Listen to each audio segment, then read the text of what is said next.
نحمده ونصلي على رسوله الكريم اما بعد فاعوذ بالله من الشيطان الرجيم بسم الله الرحمن الرحيم رب اشرح لي صدري ويسر لي امري واحلل عقدة من لساني يفقهوا قولي۔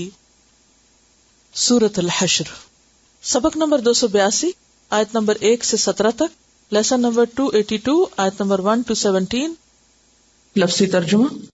بسم اللہ الرحمن الرحیم۔ سبح، تسبیح کی ہے، للہ، اللہ کے لیے، ما فی السماوات، ہر اس چیز نے جو آسمانوں میں ہے، وما فی الارض، اور جو زمین میں ہے، وہو العزیز الحکیم، اور وہ زبردست ہے، حکمت والا ہے۔ هو الذی، وہ اللہ، وہ ذات ہے، اخرج الذین کفروا، جس نے نکال دیا ان لوگوں کو جنہوں نے کفر کیا، من اہل الکتاب، اہل کتاب میں سے، من دیارہم، ان کے گھروں سے، لأول الحشر، پہلے ہی حشر میں، پہلی بھیڑ میں، ما ظننتم، نہیں تم نے گمان کیا، ان یخرجوا، کہ وہ نکل جائیں گے، وظنوا، اور وہ سمجھ رہے تھے، انہم، کہ بے شک وہ، مانعتہم، بچانے والے ہیں ان کو، حصونہم، ان کے قلعے، من اللہ، اللہ سے، فأتاہم اللہ، پس آیا ان کے پاس اللہ، من حیث، جہاں سے، لم یحتسبوا، انہوں نے خیال نہ کیا، وقذف، اور اس نے ڈال دیا، فی قلوبہم، ان کے دلوں میں، الرعب، رعب، یخربون، وہ برباد کر رہے تھے، بیوتہم، اپنے گھروں کو، بأیدیہم، اپنے ہاتھوں سے، وأیدی المؤمنین، اور مومنوں کے ہاتھوں سے، فاعتبروا، پس عبرت پکڑو، یا اولی الابصار، اے آنکھوں والو، ولولا، اور اگر نہ ہوتی یہ بات، ان کہ، کتب اللہ، لکھ دی اللہ نے، علیہم، ان پر، الجلاء، جلاوطنی، لعذبہم، البتہ عذاب دیتا ان کو، فی الدنیا، دنیا میں، ولہم، اور ان کے لیے، فی الآخرۃ، آخرت میں، عذاب النار، آگ کا عذاب ہے، ذالک، یہ بات، بأنہم، بوجہ اس کے کہ بے شک انہوں نے، شاق اللہ، مخالفت کی اللہ کی، ورسولہ، اور اس کے رسول کی، ومن یشاق اللہ، اور جو مخالفت کرے گا اللہ کی، فإن اللہ، تو بے شک اللہ تعالی، شدید العقاب، سخت سزا دینے والا ہے۔ ما قطعتم، جو بھی کاٹے تم نے، من لینتن کھجور کے درخت، او ترکتموہا یا تم نے چھوڑ دیا ان کو، قائمتن کھڑے ہوئے، علی اصولہا ان کی جڑوں پر، فبإذن اللہ تو اللہ کے اذن کے ساتھ، وَلِيُخْزِيَ الْفَاسِقِينَ اور تاکہ وہ رسوا کرے فاسقوں کو، وما اور جو، افا اللہ پھیر لایا اللہ، علی رسولہ اپنے رسول پر، منہم ان میں سے، فما پس نہیں، اوجفتم علیہ دوڑائے تم نے اس پر، من خیل کوئی گھوڑے، ولا رکاب اور نہ سواری، ولکن اللہ لیکن اللہ تعالی، یسلط رسلہ مسلط کرتا ہے اپنے رسولوں کو، علی من یشاء جس پر وہ چاہتا ہے، واللہ اور اللہ، علی کل شیء قدیر ہر چیز پر قدرت رکھنے والا ہے، ما جو، افا اللہ پلٹایا اللہ نے، علی رسولہ اپنے رسول پر، من اہل القری بستی والوں میں سے، فللہ پس اللہ کے لیے ہے، وللرسول اور رسول کے لیے، ولذی القربی اور رشتہ داروں کے لیے، والیتامی اور یتیموں کے لیے، والمساکین اور مسکینوں کے لیے، وابن السبیل اور مسافروں کے لیے، کئی لا تاکہ نہ، یکونا ہو، دولتن گھومتے رہنا، گردش کرنا، بین الاغنیاء منکم درمیان مالداروں کے تم میں سے، درمیان غنی لوگوں کے تم میں سے، وما اور جو، آتاکم الرسول دیں تم کو رسول، فخذوہ پس لے لو اس کو، وما نہاکم عنہ اور جس چیز سے روکیں تم کو، فانتہوا پس رک جاؤ، واتقوا اللہ اور ڈرو اللہ سے، ان اللہ کیونکہ اللہ تعالی، شدید العقاب سخت سزا دینے والا ہے،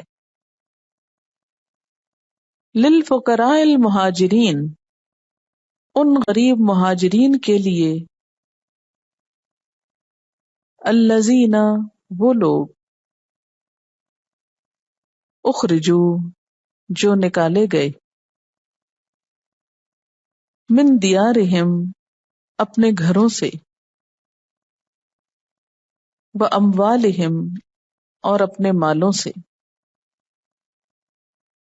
یبتغون وہ چاہتے ہیں، فضلا من اللہ فضل اللہ کی طرف سے، ورضوانا اور رضامندی، وینصرون اللہ اور وہ مدد کرتے ہیں اللہ کی، ورسولہ، اور اس کے رسول کی، اولئک، یہی لوگ، ہم الصادقون، وہ سچے ہیں، والذین، اور وہ لوگ، تبوؤا الدار، جنہوں نے جگہ پکڑی گھر میں، والایمان، اور ایمان لائے،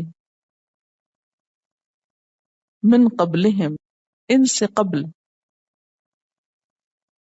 یحبون، وہ محبت رکھتے ہیں، من ہاجر، جو ہجرت کرے، الیہم، ان کی طرف، ولا یجدون، اور نہیں وہ پاتے، فی صدورہم، اپنے سینوں میں، حاجتن، کوئی حاجت، مما، اس میں سے جو، اوتو، وہ دیے گئے، ویؤثرون، اور وہ ترجیح دیتے ہیں، علی انفسہم، اپنے نفسوں پر، ولو کان، اور اگرچہ ہو، بہم، ان کو، خصاصۃ، بھوک، تنگی، ومن یوق، اور جو کوئی بچا لیا گیا، شح، خود غرضی سے، نفس ہی، اپنے نفس کی، فاولئک، ایسے لوگ، ہم المفلحون، وہی فلاح پانے والے ہیں، والذین، اور وہ لوگ، جاؤ من بعدہم، جو آئے ان کے بعد، یقولون، وہ کہتے ہیں، ربنا اغفر لنا، اے ہمارے رب ہم کو بخش دے، ولاخواننا، اور ہمارے بھائیوں کو، الذین، وہ لوگ، سبقونا، جو سبقت لے گئے ہم سے، بالایمان، ایمان میں، ولا تجعل، اور نہ تو ڈال، فی قلوبنا، ہمارے دلوں میں، غلن، بغض، للذین آمنوا، ان لوگوں کے لیے جو ایمان لائے، ربنا، اے ہمارے رب، انکا، بے شک تو، رؤوف الرحیم، شفقت کرنے والا، مہربان ہے، الم ترى، کیا تم نے دیکھا نہیں، الی الذین، ان لوگوں کی طرف، نافقوا، جنہوں نے منافقت کی، یقولون، وہ کہتے ہیں، لاخوانہم، اپنے بھائیوں سے، الذین، وہ بھائی، وہ لوگ، کفروا، جنہوں نے کفر کیا، من اہل الکتاب، اہل کتاب میں سے، لئن، البتہ اگر، اخرجتم، نکالے گئے تم، لنخرجن معکم، البتہ ہم ضرور نکلیں گے تمہارے ساتھ، ولا نطیع، اور نہ ہم اطاعت کریں گے، فیکم، تمہارے معاملے میں، احدن کسی ایک کی، ابدن کبھی بھی، وَإِن اور اگر، قُوتِلْتُم جنگ کی گئی تم سے، لَنَنْصُرَنَّکُمْ البتہ ہم ضرور مدد کریں گے تمہاری، وَاللَّهُ يَشْهَدُ اور اللہ گواہی دیتا ہے، انہم بے شک وہ، لکاذبون البتہ جھوٹے ہیں، لئن اخرجوا البتہ اگر وہ نکالے گئے، لا یخرجون معہم نہیں وہ نکلیں گے ان کے ساتھ، وَلَئِن قُوتِلُوا اور البتہ اگر وہ جنگ کیے گئے، لا ینصرونہم نہیں وہ مدد کریں گے ان کی، وَلَئِن نَصَرُوہم اور البتہ اگر انہوں نے مدد کی بھی ان کی، لَيُوَلُّنَّ الْأَدْبَارَ البتہ ضرور پھیر لیں گے پیٹھوں کو، ثُمَّ لَا يُنصَرُونَ پھر نہ وہ مدد دیے جائیں گے، لَأَنْتُمْ البتہ تم، اشد زیادہ سخت ہو، رہبتاً روب میں، فی صدورہم ان کے سینوں میں، من اللہ اللہ سے بڑھ کر، ذالک یہ اس لیے، بأنہم بوجہ اس کے کہ بے شک وہ، قوم ایک قوم ہیں، لا یفقہون نہیں سمجھتے، لا یقاتلونکم نہیں وہ جنگ کریں گے تم سے، جمیعاً سب مل کر، الا مگر،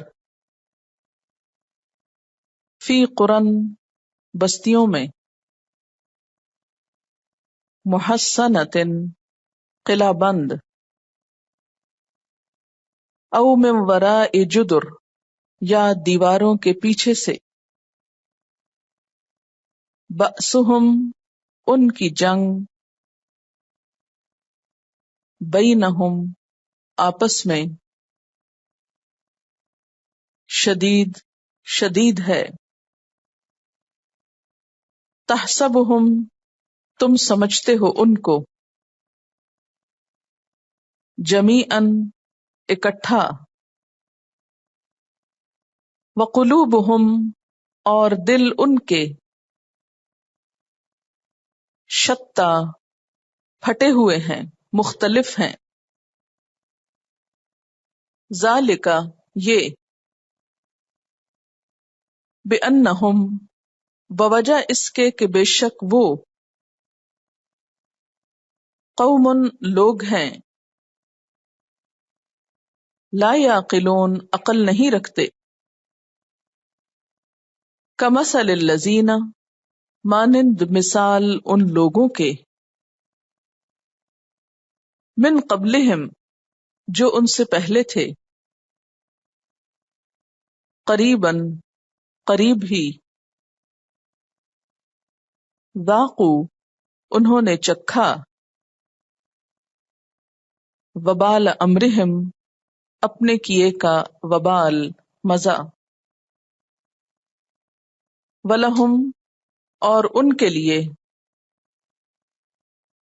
عذاب علیم عذاب ہے دردناک،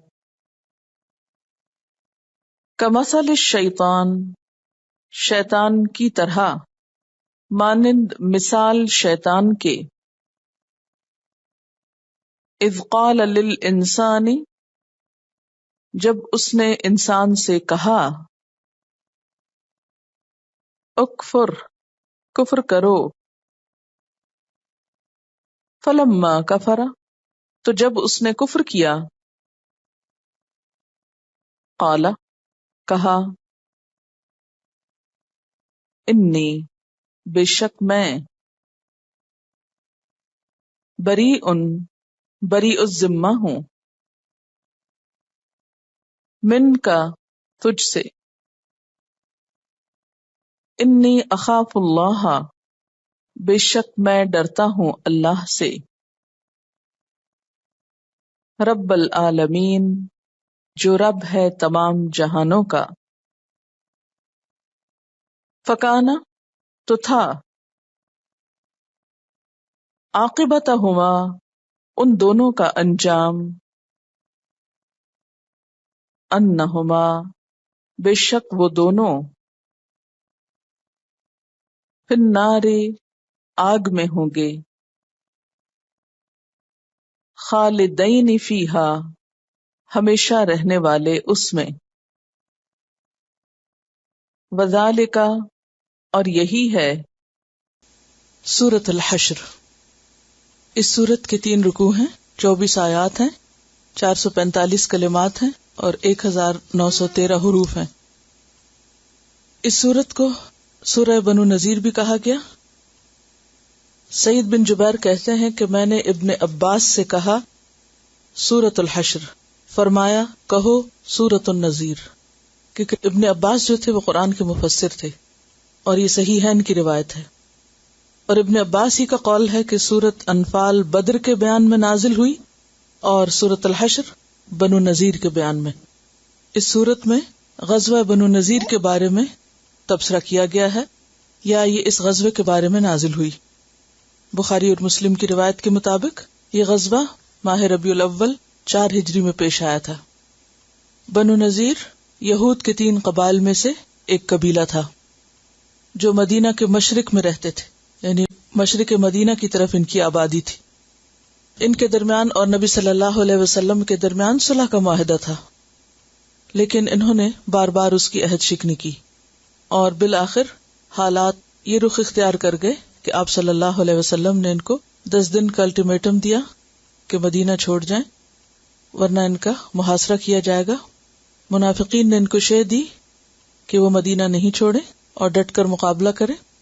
اس پر آپ صلی اللہ علیہ وسلم اپنے صحابہ کے ساتھ ان کے قلعوں کا محاصرہ کرنے کے لیے تشریف لے گئے اور بالآخر یہ مدینہ سے جلا وطن کر دیے گئے۔ پچھلی صورت میں ہم نے پڑھا ایک حزب اللہ کے بارے میں اور دوسرا حزب الشیطان کے بارے میں۔ تو حزب اللہ کون ہے؟ ان کی تفصیل یہاں ملے گی۔ مومنین جو مہاجرین و انصار پر مشتمل تھے۔ اور حزب الشیطان کون ہے؟ منافقین، اور اس کے علاوہ دیگر وہ تمام لوگ جو اللہ اور رسول کو نہ ماننے والے تھے، خواہ وہ اہل کتاب میں سے ہوں یا دوسرے۔ پچھلی صورت میں فرمایا کہ جو لوگ اللہ اور اس کے رسول کی مخالفت کر رہے ہیں صلی اللہ علیہ وسلم، وہ بالآخر ذلیل و خوار ہو کر رہیں گے، اور غلبہ اللہ اور اس کے رسول ہی کے لیے ہے۔ یہ صورت اس آیت کی عملی مثال ہے، یا وہ بات جو پچھلی صورت میں کہی گئی اس کی حقیقی تفصیل اس صورت میں ملتی ہے کہ کس طرح اللہ اور اس کا رسول غالب آتے ہیں اور کس طرح مخالفت کرنے والے، نافرمانی کرنے والے، عہد شکنی کرنے والے دنیا میں بھی ذلت کا شکار ہوتے ہیں اور اپنی آخرت بھی برباد کرتے ہیں۔ جیسا کہ اس پارے کے آغاز میں بتایا گیا تھا کہ اس پارے کا مرکزی مضمون کیا ہے؟ دین سے وابستگی، دین کی مدد، دین کی خدمت، دین سے ایک تعلق اور حقیقی تعلق، سچائی پر مبنی تعلق، صرف نام نہاد تعلق نہیں، وہ تعلق جو قربانی کی بنیاد پر قائم ہوتا ہے، وہ تعلق جو انسان کو اللہ کے گروہ میں شامل کرتا ہے۔ تو اسی پس منظر کو سامنے رکھ کر اس سورت کا مطالعہ کیجیے۔ بسم اللہ الرحمن الرحیم۔ سبح للہ ما فی السماوات وما فی الارض وہو العزیز الحکیم۔ سبح للہ، اللہ کی تسبیح بیان کی ہے۔ کس نے؟ ہر اس چیز نے، ما فی السماوات جو آسمانوں میں ہے، وما فی الارض اور جو زمین میں ہے۔ سبح، سین بے ہے، سبح تیرنے کے لیے بھی آتا ہے، سباحہ پیراکی کو کہتے ہیں۔ اسی سے تسبیح ہے، یعنی ان کا مادہ مشترک ہے۔ شریعت کی اصطلاح میں تسبیح کا لفظی معنی کیا ہے؟ پیچھے تفصیل سے بتا چکی ہوں، اگر دہرایا ہو تو یاد ہوگا۔ تسبیح کا لفظی معنی کیا ہے؟ برائی سے دور کرنا، البعاد عن السوء۔ اور شریعت میں تسبیح کا معنی کیا ہے؟ اللہ کی پاکی بیان کرنا، اللہ کو پاک قرار دینا ہر عیب سے، ہر کمزوری سے، اور ہر اس چیز سے جو اس کے شایان شان نہیں، جو اس کے کمال اور جلال اور عظمت کے منافی ہے۔ کیا ہے تسبیح؟ کیونکہ تسبیح تو ہم ہر روز کرتے ہیں اور کرنی چاہیے، اور پھر سوچ سمجھ کے شعوری تسبیح کرنی چاہیے۔ اور اگر آپ تسبیح کر رہے ہیں اور آپ کو یہی نہ پتا ہو کہ میں کر کیا رہا ہوں، تو پھر کیا کر رہے ہیں؟ وہ تو پھر صرف زبان کی ایکسرسائز ہی رہ جاتی ہے نا۔ لفظی معنی کیا ہے؟ برائی سے دور کرنا، یا کسی برائی کو دور کرنا کسی سے۔ اور شریعت یا شرعی معنی کیا ہے؟ اللہ رب العزت کی ذات کو ہر عیب، کمزوری اور نقص سے پاک قرار دینا، اور ہر اس چیز کو اللہ سے دور قرار دینا جو اس کے کمال اور جلال اور شان اور عظمت کے خلاف جائے۔ اس صورت کے علاوہ، یہ صورت اور اس کے علاوہ کچھ اور صورتیں جن کے آغاز میں تسبیح کا لفظ آتا ہے، انہیں کیا کہتے ہیں؟ مسبحات۔ سورۃ الجمعہ کی پہلی آیت میں بھی آتا ہے، یسبح للہ ما فی السماوات وما فی الارض الملک القدوس العزیز الحکیم۔ یہاں پر صرف 2 صفات کا ذکر ہے، وہاں 2 اور بھی ہیں، یعنی بات یہی ہے لیکن کچھ اضافے کے ساتھ۔ اب یہاں پر کہا یہ جا رہا ہے کہ ہر وہ چیز جو آسمانوں میں ہے وہ اللہ کی تسبیح کر رہی ہے۔ مثلاً آسمانوں میں کون ہے؟ فرشتے۔ فرشتوں کی تسبیح کیسی ہے؟ کوئی آئیڈیا کیسی ہے ان کی تسبیح؟ یسبحون اللیل والنہار لا یفترون۔ رات اور دن تسبیح کرتے ہیں، دم لیتے ہی نہیں، چین سے بیٹھتے ہی نہیں، کبھی رکتے ہی نہیں۔ اور جب آدم کی تخلیق کا وقت آیا تھا تو انہوں نے کیا کہا تھا؟ وَنَحْنُ نُسَبِّحُ بِحَمْدِكَ وَنُقَدِّسُ لَكَ۔ انہوں نے اپنا سب سے پہلا کام کیا بتایا؟ حالانکہ فرشتوں کی بہت سی ڈیوٹیز ہیں، بہت سے کام کرتے ہیں، وہ بھی وہ بیکار مخلوق نہیں ہے، ہر دم کام پر ہے، اور اس کے ساتھ ساتھ تسبیح بھی کرتے ہیں۔ ہم تو دنیا کے کاموں میں لگ جائیں تو بھول جاتے ہیں کہ اللہ کا ذکر بھی کرنا ہے، لیکن وہ کونی امور بہت سے انجام دیتے ہیں، یعنی کائنات میں بہت سے کاموں پر ان کی ڈیوٹیز ہیں، لیکن اس کے ساتھ ساتھ تسبیح کرتے رہتے ہیں۔ اور انہوں نے دیگر کاموں کو اپنی پہچان نہیں بتایا کہ اللہ آپ آدم کو کیوں پیدا کریں گے، ہم یہ بھی کرتے ہیں، ہم یہ بھی کرتے ہیں، ہم یہ بھی کرتے ہیں۔ انہوں نے کیا کہا؟ وَنَحْنُ نُسَبِّحُ بِحَمْدِكَ وَنُقَدِّسُ لَكَ، کیونکہ ان کے نزدیک یہ کام ہر کام سے افضل اور اہم ہے۔ اور جیسا کہ میں نے تسبیح کی فضیلت میں صحیح حدیث اس روز آپ کو بتائی تھی کہ جو شخص سبحان اللہ و بحمدہ پڑھتا ہے دن میں کم از کم 100 بار، قیامت کے دن اس سے بہتر عمل کوئی اور نہیں لائے گا سوائے اس کے جس نے اس سے زیادہ تسبیح کی ہو۔ ہاں، اگر کوئی 100 سے زیادہ دفعہ کرتا ہے تو اس کا عمل اس سے آگے بڑھ جائے گا۔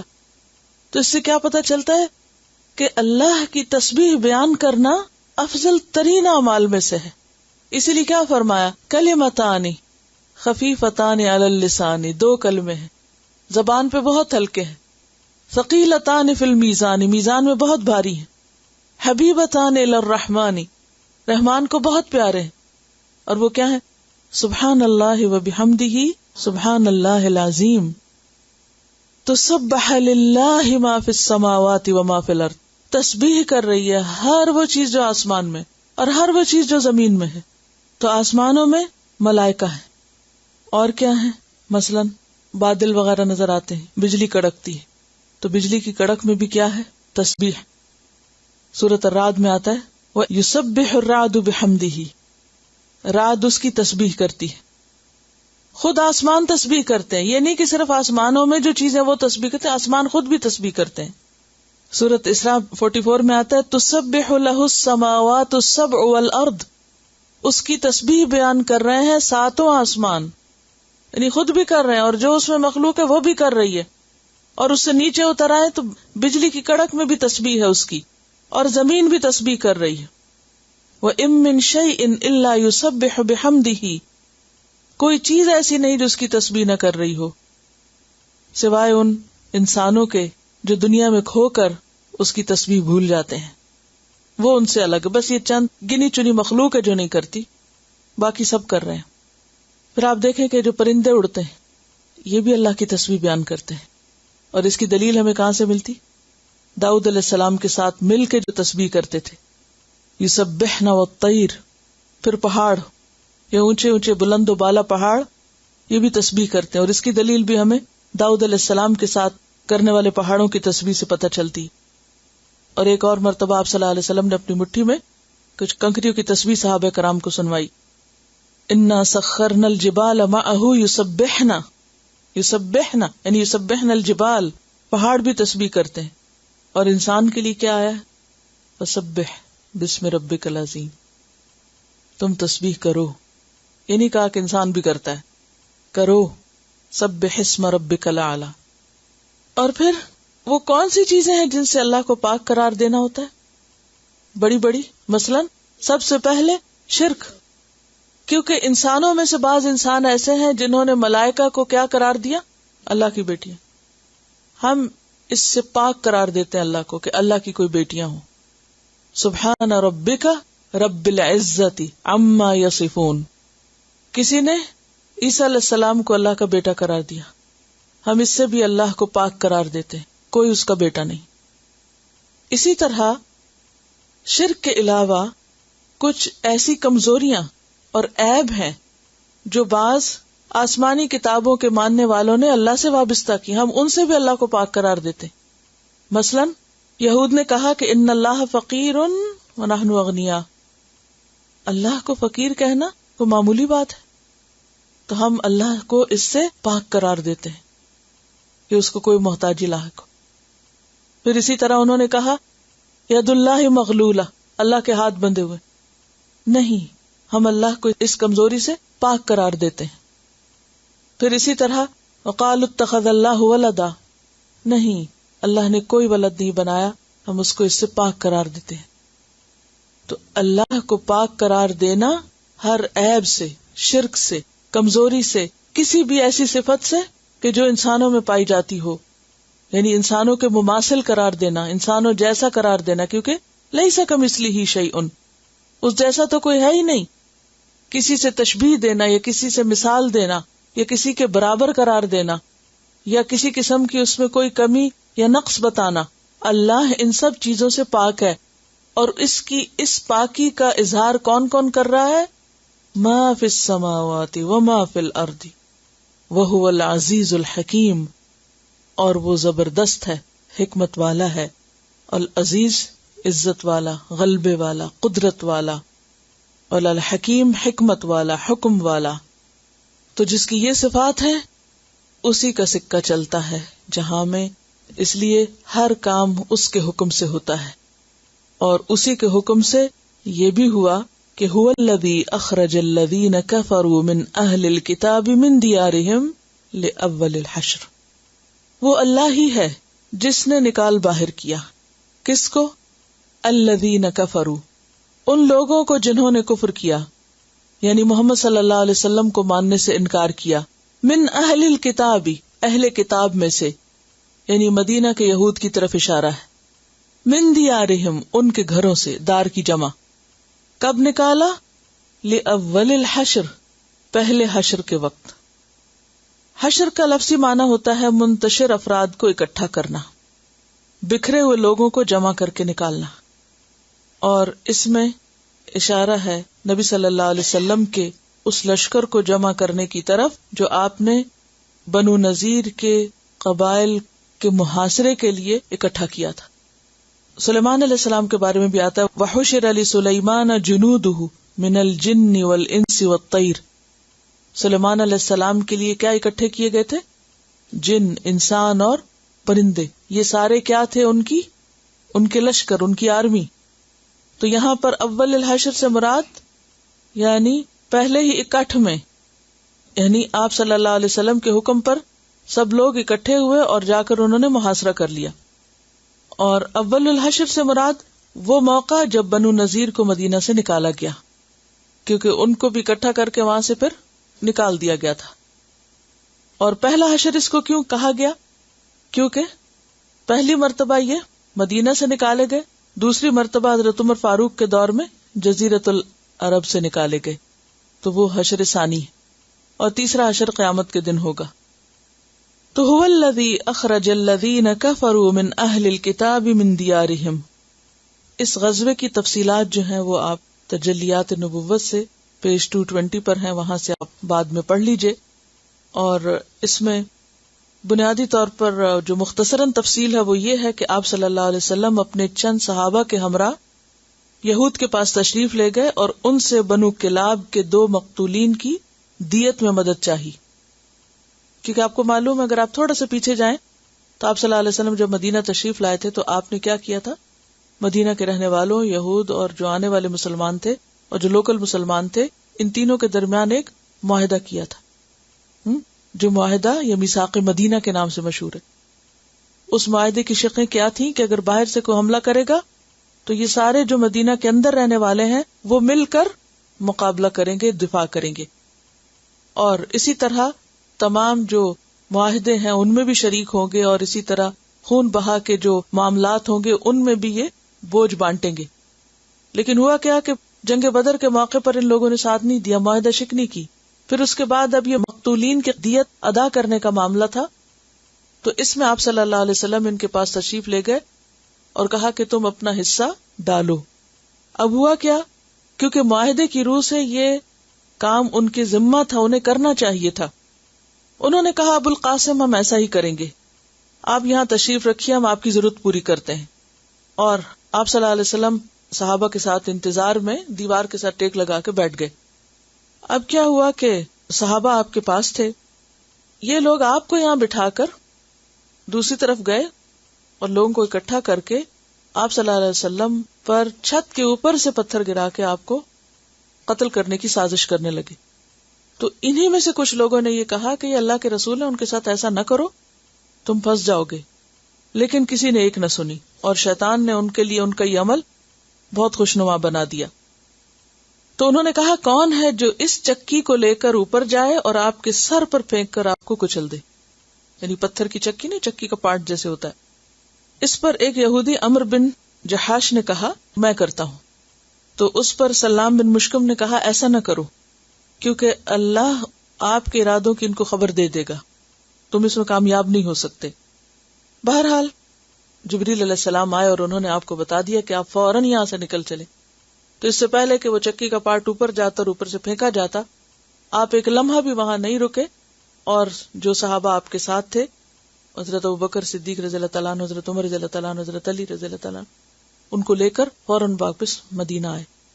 اور مدینہ پہنچ کر آپ نے محمد بن مسلمہ کو بنو نذیر کے پاس روانہ کیا اور ان کو یہ نوٹس دیا کہ تم لوگ 10 دن کے اندر مدینہ سے نکل جاؤ، اب تم میرے ساتھ نہیں رہ سکتے، اور اگر تم اس کے بعد یہاں رہے تو زندہ نہیں رہ سکو گے. کیونکہ اب تک ہر موقع پر یہ معاہدہ شکنی کر رہے تھے، اور معاہدہ شکنی کی یہ صورت اور یہ شکل جو تھی یہ انتہائی سنگین تھی. اور پھر اس کے بعد ان پر جو بھی ہوا وہ دراصل اللہ کا وہ قانون تھا جو حرکت میں آیا، جو ہر پیغمبر کی مدد کے وقت حرکت میں آتا ہے. قوم صالح نے اپنے پیغمبر کے ساتھ کیا کیا، قوم عاد نے کیا کیا، قوم فرعون نے. ہر قوم نے جب اپنے پیغمبر کے ساتھ زیادتی کی ٹھانی تو اللہ سبحانہ وتعالی نے اپنی مدد بھیج دی، پیغمبر کو بچا لیا اور اس قوم کو تباہ کر دیا. تو ان کے ساتھ وہی ہوا جو پچھلی قوموں کے ساتھ ہوا، جنہوں نے بھی اپنے پیغمبر کو نقصان دینے کی کوشش کی. اسی لیے پچھلی صورت میں کہا گیا لَأَغْلِبَنَّ أَنَا وَرُسُلِي، میں غالب آؤں گا اور میرے رسول غالب آئیں گے. تو اس کی یہاں پر عملی مثال ملتی ہے. بہرحال اب یہ ہوا کہ منافقین بیچ میں آ گئے، وہ کہنے لگے کہ اپنی جگہ رہو، بالکل نہیں جانا، ہمارے پاس 2000 مردان جنگی ہیں، ہم تمہارے ساتھ ملیں گے اور ہم تمہاری حفاظت کریں گے، اور اگر تمہیں نکالا گیا تو ہم تمہارے ساتھ مدینے سے نکلیں گے، ہم پیچھے نہیں رہیں گے. اب اس طرح کی شے دینے سے وہ جو جانے کا سوچ بھی رہے تھے تو وہ جم گئے کہ ہم نہیں جاتے، اور پھر انہوں نے سوچا کہ ہم آپ کا مقابلہ کرتے ہیں. بہرحال 10 دن کے بعد آپ صلی اللہ علیہ وسلم صحابہ کرام کا ایک لشکر لے کر وہاں پر پہنچے اور ان کے جو قلعے تھے ان کا محاصرہ کر لیا. راستے میں کچھ کھجور کے درخت بھی تھے، ان کو جنگی مصلحت کے تحت کاٹا گیا. بہرحال ان سارے واقعات کے اوپر جہاں جہاں بات آئے گی میں تھوڑی سی تفصیل مزید بیان کروں گی. هو الذی اخرج الذین کفروا من اہل الکتاب، وہ اللہ وہ ذات ہے جس نے کافروں کو جو اہل کتاب میں سے تھے ان کے گھروں سے نکالا، یعنی ان کے قلعوں سے، مدینہ سے. لأول الحشر، پہلے ہی حشر کے موقع پر. ما ظننتم، نہ تم نے سوچا، تم نے گمان نہ کیا تھا. کیا؟ ان یخرجوا، کہ وہ نکلیں گے. تمہارا تو یہ خیال تھا کہ وہ کبھی نہیں نکلیں گے، کیونکہ بظاہر کوئی ایسے حالات نظر نہیں آ رہے تھے نکلنے والے. وہ مضبوط قلعوں میں رہتے تھے اور ان میں بند ہو گئے، اور اسلحہ اور دیگر ساز و سامان ان کے پاس تھا، اور ادھر سے منافقین نے ان کو وعدہ کر لیا کہ ہم 2000 لوگ آپ کے پاس لے کر آ رہے ہیں، تم بالکل نہ نکلنا. تو ایسی صورت میں بظاہر کوئی آثار نظر نہیں آتے تھے کہ وہ نکلیں گے. ما ظننتم ان یخرجوا وظنوا، اور انہوں نے بھی سمجھا تھا، انہم، کہ بے شک وہ، مانعتہم حصونہم، بچانے والے ہیں ان کو ان کے قلعے. مانع منع سے ہے، منع کا مطلب ہوتا ہے منع کرنا، روکنا، بچانا، حفاظت کرنا. تو مانع سے مانع ہے کیونکہ حصون آ رہا ہے، جمع تو اس لیے مؤنث آیا کہ بچا لیں گے ان کو ان کے قلعے. حصونہم، حصن کی جمع، اور حصن کہتے ہیں اس جگہ کو جہاں حفاظت ہو سکے، جو پناہ گاہ کا کام دے، جس میں مورچے بھی ہوں. یعنی کبھی آپ کو قلعہ دیکھنے کا اتفاق ہوا؟ یعنی قلعہ صرف ایسی جگہ نہیں ہوتی کہ چار دیواری کے اندر کوئی خالی جگہ ہو، اس میں اوپر نیچے عمارت بھی ہوتی ہے اور زمین دوز پناہ گاہیں بھی ہوتی ہیں کہ اگر خدا نخواستہ دشمن حملہ کرے تو وہ زمین کے اندر چلے جائیں. یا اس طرح بنے ہوئے ہوتے ہیں کہ جس میں چھپنے کی اور آڑ میں بیٹھنے کی بھی جگہ ہوتی ہیں، یعنی محفوظ جگہ ہوتی ہے قلعہ، فورٹ یعنی. تو انہوں نے سمجھا، کنہوں نے؟ بنو نذیر نے. کیا سمجھا؟ کہ ان کے قلعے ان کو بچا لیں گے من اللہ، اللہ سے. لیکن ہوا کیا؟ فَأَتَاهُمُ اللَّهُ، آیا ان کے پاس اللہ، من حیث لم یحتسبوا، جہاں سے انہوں نے گمان بھی نہ کیا تھا، جہاں سے انہوں نے کبھی سوچا بھی نہ تھا کہ ان کی پکڑ کیسے ہو جائے گی. اب آیا ان کے پاس اللہ لفظی معنوں میں نہیں ہے کہ آیا یعنی اللہ تعالیٰ اپنے عرش سے وہاں پر آ گیا، یہ نہیں ہے اس کا معنی. اس کا مطلب ہے پکڑا ان کو، خبر لی ان کی، اللہ نے ان کی خبر لی. ایسی خبر لی من حیث لم یحتسبوا، جہاں سے انہوں نے کبھی سوچا بھی نہیں تھا کہ ہمارے ساتھ ایسا ہوگا.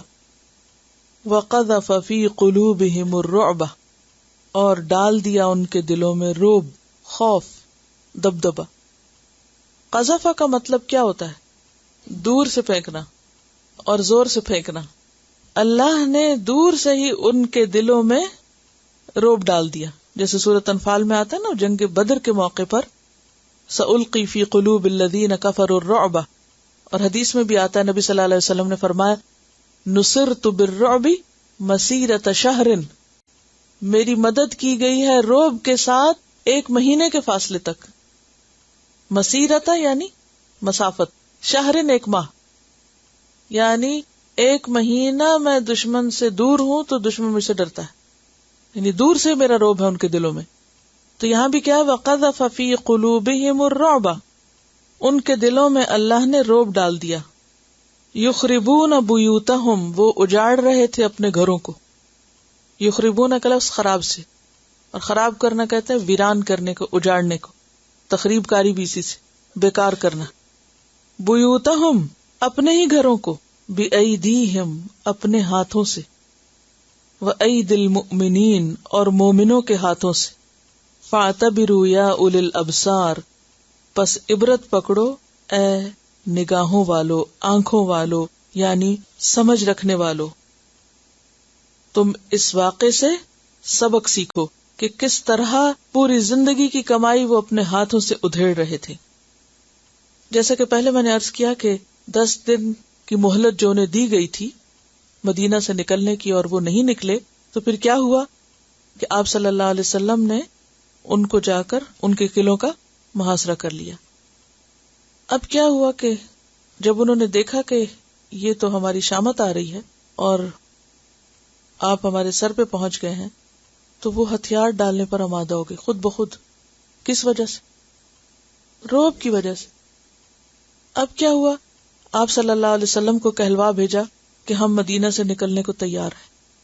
تو آپ نے ان کی یہ پیشکش قبول کر لی اور یہ بھی منظور کر لیا کہ اسلحے کے سوا جو لے جانا چاہتے ساتھ لے جائیں۔ اب کیا ہوا؟ انہوں نے اپنے گھروں کو خود ڈھایا، چھتوں کے شتیر اٹھائے، دروازے، لکڑیاں، سامان، جتنا کچھ لاد کے اونٹوں پہ لے جا سکتے تھے وہ لے گئے۔ لیکن کتنا لے جا سکتا انسان؟ اور باقی گھروں کو اپنے ہاتھوں سے ڈھا کے گئے کہ کوئی اور نہ رہ سکے یہاں پر۔ تو یخربون بیوتہم بایدیہم، ذرا تصور میں لائیں کہ کوئی شخص اپنے گھر کو اپنے ہاتھ سے گرائے۔ اور آپ دیکھیے کہ یہ محاصرہ جو تھا، بعض روایات میں صرف 6 دن ہوا اور بعض میں 15 رات، یعنی بعض کے خیال میں 6 رات اور بعض کے خیال میں 15، یعنی 1 ویک اور 2 ویکس بس۔ اور اتنے میں ان کے حوصلے پست ہو گئے اور ان کی ساری اکڑ ختم ہو گئی، اور وہ جو سمجھ رہے تھے کہ ہم قلعہ بند ہیں اور ہمارے پاس اسلحہ بھی ہیں اور ہم لڑنا بھی جانتے ہیں اور ہمارے مددگار باہر بھی ہیں، کوئی بھی چیز کام نہ آئی۔ دنیاوی اعتبار سے جتنے بھی وسائل کسی کے پاس ہو سکتے تھے وہ سب موجود تھے، اس کے باوجود ہار مان لی۔ وہ کیا چیز تھی؟ وہ رعب تھا جو اللہ نے ان کے دلوں میں ڈالا، وہ خوف تھا۔ اور اس کی کیا وجہ تھی کہ اللہ نے ان کے دلوں میں رعب ڈالا؟ کیونکہ اللہ ان سچے مخلص مومنوں کی مدد کرنا چاہتا تھا، اپنے پیغمبروں کی مدد کرنا چاہتا تھا۔ جس طرح اللہ نے بدر میں مشرکین کے مقابلے میں مخلص مومنوں کی مدد فرمائی، اسی طرح یہاں پر بھی ان سچے مومنوں کی مدد کی۔ اسی لیے کہتے ہیں نا کہ فضائے بدر پیدا کر، فرشتے تیری نصرت کو اتر سکتے ہیں، گردوں سے قطار اندر قطار اب بھی۔ مطلب اس کا کیا ہے کہ تمہارے اندر اگر وہی سچا ایمان آئے، تمہارے اندر وہی اخلاص ہو جو ان کے اندر تھا، تو آج بھی اللہ کی مدد ویسے ہی آئے گی۔ کیونکہ اللہ کی مدد منافقین کے ساتھ نہیں ہوتی، اللہ کی مدد سچے لوگوں کے ساتھ ہوتی ہے۔ ان اللہ مع الذین اتقوا والذین هم محسنون۔ اللہ کی مدد کے قابل ہونے کے لیے انسان کو اپنی حالت کے بدلنے کی ضرورت ہوتی ہے، اپنی اصلاح کی ضرورت ہوتی ہے۔ لہذا فَأَتَاهُمُ اللَّهُ مِنْ حَيْثُ لَمْ يَحْتَسِبُوا وَقَذَفَ فِي قُلُوبِهِمُ الرُّعْبَ يُخْرِبُونَ بُيُوتَهُمْ بِأَيْدِيهِمْ وَأَيْدِي الْمُؤْمِنِينَ۔ اور یہ اس وقت ہوا جب رسول اللہ صلی اللہ علیہ وسلم نے ان کو اختیار دے دیا تھا کہ جو چیزیں چاہیں اونٹوں پہ لاد کے لے جائیں۔ لہٰذا انہوں نے اپنے گھر ڈھا کے دروازوں کی چوکھٹیں، لکڑی کے تختے اور جو سامان تھا وہ لاد کے لے گئے، اپنے ہاتھوں اپنی چھتیں توڑی اور ہر چیز کو اکھیڑا، خراب اور برباد کیا اور چلے گئے۔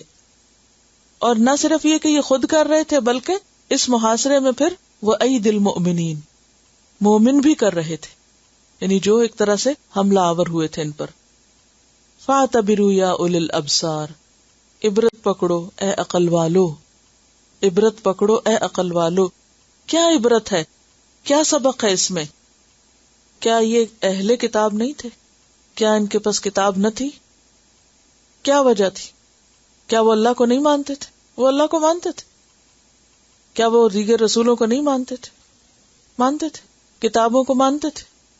وہ اپنے دور کے مذہبی لوگ تھے، لیکن اللہ نے مذہبی لوگوں کی مدد نہیں کی۔ کیوں؟ ان کا سب سے بڑا قصور کیا تھا کہ انہوں نے رسول کو نہیں مانا، اور اس کے بعد ان کا ساتھ دینے کی بجائے ہمیشہ ہر موقع پر آپ کے دشمنوں کا ساتھ دیا اور ان کو بھڑکایا، معاہدوں کی خلاف ورزی کی، عہد توڑے۔ وَلَوْلَا أَن كَتَبَ اللَّهُ عَلَيْهِمُ الْجَلَاءَ، اور اگر نہ ہوتی یہ بات کہ اللہ نے لکھ دی تھی ان پر جلاوطنی، اگر جلاوطنی نہ لکھی گئی ہوتی ان کے اوپر، لَعَذَّبَهُمْ فِي الدُّنْيَا، البتہ وہ عذاب دیتا ہے ان کو دنیا میں، جیسے بنو قریظہ کے ساتھ ہوا۔ یعنی ان کو پھر مارا نہیں گیا، ان کو کہا گیا ٹھیک ہے چیزیں اٹھاؤ اور چلے جاؤ یہاں سے، بس یہی ہوا تھا ان کے ساتھ۔ ان کی سزا کیا تھی؟ جلاوطنی، ایگزائل. اور جلا کا لفظ کس سے ہے؟ جلا یجلو، جلوہ بھی اسی سے ہوتا ہے. کیا مطلب ہوتا ہے جلوہ کا؟ جلوہ فرما ہونا، ظاہر ہونا، سامنے آنا. تو جلا کا لفظی معنی ہوتا ہے کسی کام کو، کسی بات کو واضح کرنا، ظاہر کرنا، آشکارا کرنا، اور اسی سے پھر کسی کو اس کے شہر یا ملک سے باہر نکالنا. اور یہ لفظ اصل میں ہے جلن نحلہ سے، شہد کے چھتے سے جب شہد نکالنا ہوتا ہے تو کیا کیا جاتا ہے؟ دھونی دے کر مکھیوں کو نکال دیا جاتا ہے. اس کے لیے جلا کا لفظ استعمال ہوتا ہے. شہد کے چھتے کو دھونی جب دی جاتی ہے تو کیا ہوتا ہے؟ ساری مکھیاں اپنا وطن چھوڑ جاتی ہیں. تو اس سے لفظ جلا آیا، یا یہ لفظ یعنی جلا کا لفظ اس معنی میں استعمال ہوتا ہے. اور اسی سے پھر جلا وطن ہونا ہے کہ کوئی شخص اپنے ماحول میں اتنا، یعنی اپنے ماحول سے اتنا تنگ ہو جائے یا تنگ کر دیا جائے کہ پھر اس کو وہاں سے نکلنے پہ مجبور کر دیا جائے. اسی سے لفظ جالی نکلا ہے. یہ جو آپ کی جالیاں ہوتی ہیں یہ کیا کرتی ہیں؟ اس میں سے کیا ہوتا ہے؟ جالی کیوں لگائی جاتی ہے؟ اس سے بھی باہر نکل جاتی ہے نا چیز، یعنی دھواں وغیرہ، یعنی ویسے تو یعنی کہ اس کے بھی آر پار ہو جاتے ہیں. اچھا، اگر آپ حج پر گئے ہو تو آپ نے جگہ جگہ وہاں لفظ جالیات لکھا پڑا ہوگا، کسی کو یاد ہو. ویسے ہم پڑھتے تھوڑی ہیں، گزرتے جاتے ہیں، نہ پڑھتے ہیں نہ لکھتے ہیں. کسی کو یاد ہو کوئی حرم میں گیا اور یعنی کہ کسی نے حج کیا اور وہاں پر بورڈ پڑے ہوں یا جگہ جگہ بینرز پڑے ہوں، ان پر یہ لفظ لکھا ہوتا ہے جالیات. یہ جو جالیات کا لفظ ہے یہ بھی جالیت ان سے نکلا ہے، اور یہ اس کی اوریجن بھی جلا ہے. اور جالی کہتے ہیں اس مسافر کو جو اپنا وطن چھوڑ کر آئے. تو حج کے موقع پر سارے حاجی کیا ہوتے ہیں؟ جالی ہوتے ہیں، جلا وطن ہوئے ہوئے ہوتے ہیں، اپنا گھر بار چھوڑ کے تو وہاں پہنچے ہوئے ہوتے ہیں. لہٰذا وہ ان کے لیے یہ جالیات فلانی ہے، اور یہ جالیات یعنی یہ فلاں جگہ کا یعنی کہ وہ کیمپ ہے، یا لوگ فلاں ملک کے ہیں یا فلاں علاقے کے ہیں، تو اس کے لیے بھی لفظ استعمال ہوتا ہے. وَلَوْلَا أَن كَتَبَ اللَّهُ عَلَيْهِمُ الْجَلَاءَ، اور اگر اللہ نے ان پر جلا وطنی نہ لکھ دی ہوتی. ہم عام طور پر کیا پڑھتے ہیں؟ جلا، تو یہ اصل میں کیا ہے؟ جلا. یہ جو جلا حزنی ہے یہ بھی اسی سے. لَعَذَّبَهُمْ فِي الدُّنْيَا، البتہ عذاب دیتا ان کو دنیا میں.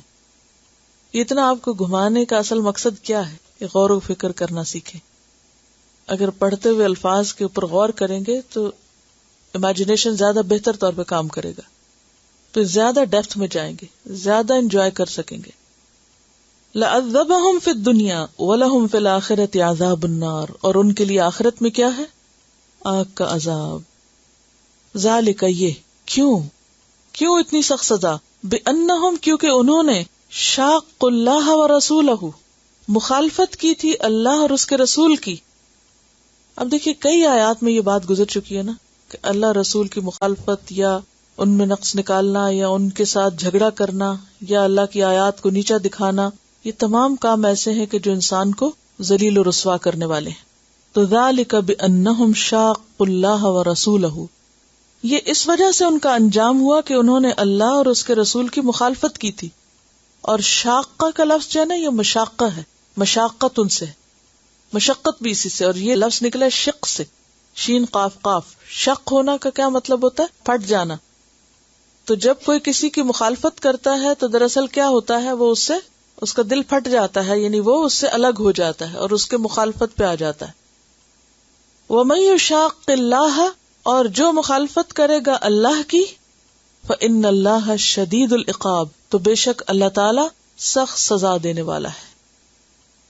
اب ہوا یہ تھا کہ جب یہ لوگ اپنے قلعوں میں جا کے بند ہوئے تو مسلمانوں کے لشکر اور ان کے قلعوں کے بیچ میں کھجور کے درخت تھے، بہت گھنے کھجور کے درخت، اور وہ کھجور کے درخت جو تھے وہ ان کے لیے ڈھال کا کام دے رہے تھے.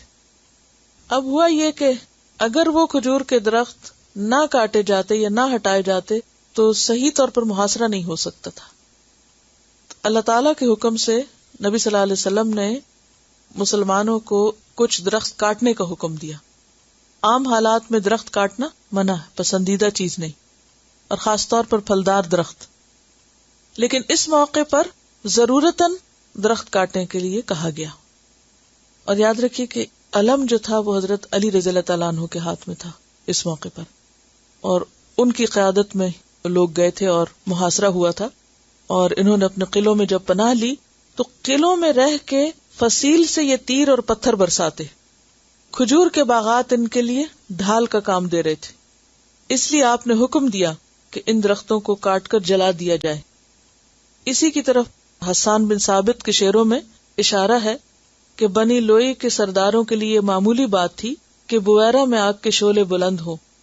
بویرہ جو تھا یہ بنو نذیر کے نخلستان یعنی کھجوروں کے باغ کا نام تھا، اور اسی کے بارے میں اللہ تعالیٰ کا یہ ارشاد ہے جو اب آئندہ آیت میں آئے گا۔ اچھا، جب یہ درخت کاٹے گئے تو ایک شور اٹھ گیا کہ مسلمان جو ہے نعوذ باللہ فساد کرنے والے ہیں اور انہوں نے تو درخت کاٹ دیے۔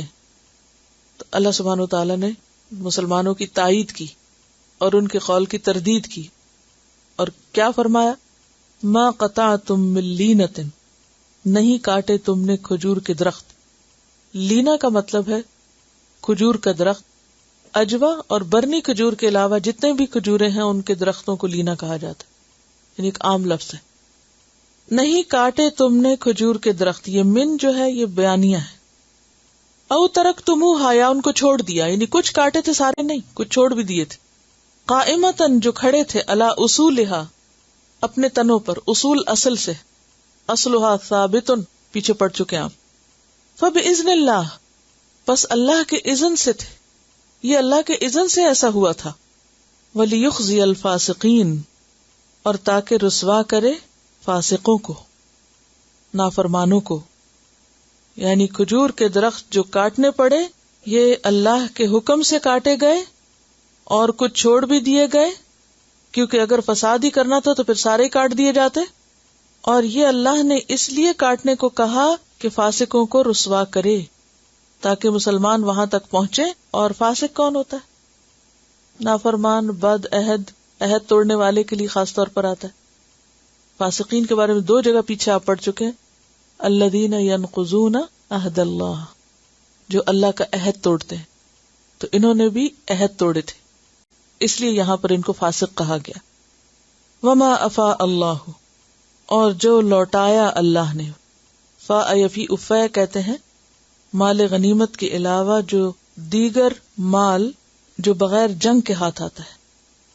مال غنیمت وہ ہوتا ہے کہ جس میں باقاعدہ جنگ ہوتی ہے، تو جنگ کے اختتام پر دشمن کے جو بقایا جات ہیں وہ مسلمان اگر سمیٹے تو وہ غنیمت کہلاتی، اور اس میں حصہ ہوتا ہے 1/5، یعنی 5واں حصہ اللہ اور رسول کا، اور اس کے بعد باقی سارا اس فوج کا جس نے وہ جنگ لڑی ہو۔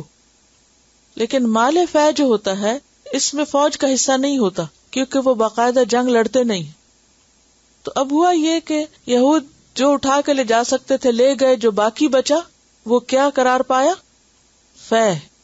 اور فے کا معنی ویسے لفظی معنی ہوتا ہے لوٹنا، تو فرمایا کہ جو لوٹایا اللہ نے علی رسول ہی، اپنے رسول پر، کیا؟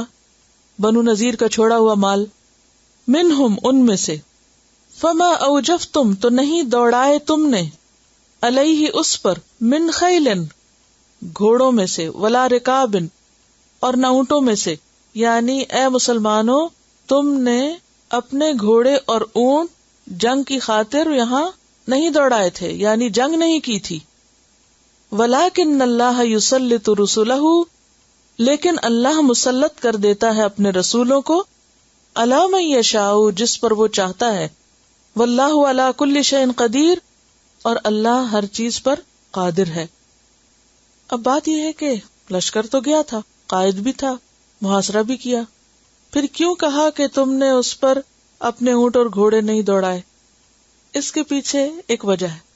نمبر 1 یہ کہ بنو نذیر مدینہ سے صرف 2 میل دور تھے، ساری فوج پیدل تھی، صرف آپ صلی اللہ علیہ وسلم اونٹ پر سوار تھے، یعنی تمہاری یہاں سواریاں اور دیگر چیزیں کام نہیں آئیں، باقاعدہ آمنے سامنے جنگ نہیں لڑی گئی، لہٰذا یہاں سے جو کچھ حاصل ہوگا اس میں تمہارا حصہ کوئی نہیں، یہ سارا حصہ کس کا ہے؟ اللہ کے رسول کا ہے۔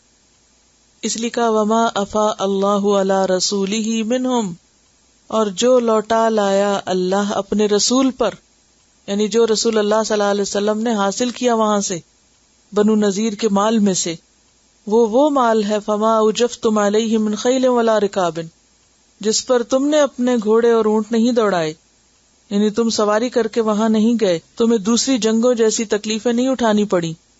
یہ کیسے حاصل ہوا؟ وَلَٰكِنَّ اللَّهَ يُسَلِّطُ رُسُلَهُ عَلَىٰ مَن يَشَاءُ، یہ دراصل اللہ نے اپنے رسول کو ان پر مسلط کیا تھا. اور اوجفا کا لفظ ہے، یہ وجف سے ہے، واو جیم فے، بیسیکلی اس کا معنی ہوتا ہے بے قرار اور بے چین ہونا، اور یہاں پر تیز دوڑانا مراد ہے. واللہ علی کل شیء قدیر، اور اللہ ہر چیز پر قدرت رکھتا ہے. چلیے یہاں تک سن لیجیے تلاوت، پھر اگر کوئی بات آپ کو پوچھنی تو پھر یہ اور سامان اٹھا کے لے گئے. تو یہ 600 اونٹ لے کر گئے تھے، 600 اونٹوں پہ لد لدا کے یہ سب چلے گئے، اور ان میں سے 2 لوگ مسلمان ہو گئے، اور حیی ابن اخطب اور سلام بن ابی الحقیق خیبر کی طرف چلے گئے. پھر وہاں جب آپ نے خیبر فتح کیا تو حیی ابن اخطب کی بیٹی سے آپ نے ان کو آزاد کر کے شادی کی تھی، حضرت صفیہ سے.